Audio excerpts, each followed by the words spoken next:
வீட்டுக்கு வர வேண்டிய வருமானம் வருவதில்லை, பிள்ளைகள் படிக்க முடியவில்லை, வீட்டு வாடகை கட்ட முடியல, சாப்பாடு வாங்க முடியல, துணி வாங்க முடியல, வாழ முடியவில்லை. எல்லா துறையிலும் வீழ்ச்சியை நோக்கி போகிக் கொண்டிருக்கக்கூடிய இந்த தமிழ்நாடு ஒரே ஒரு துறையில மட்டும் வளர்ச்சி.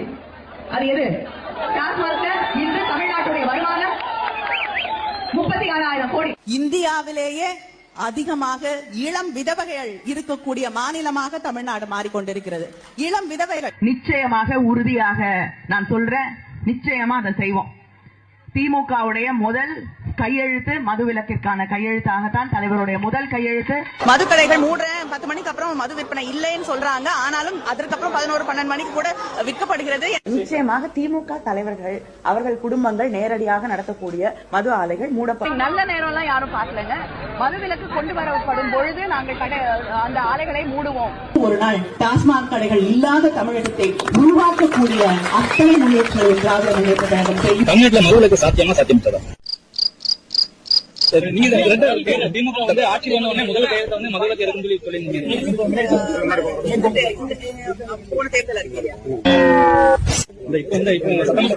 சட்டமன்ற தேர்தல்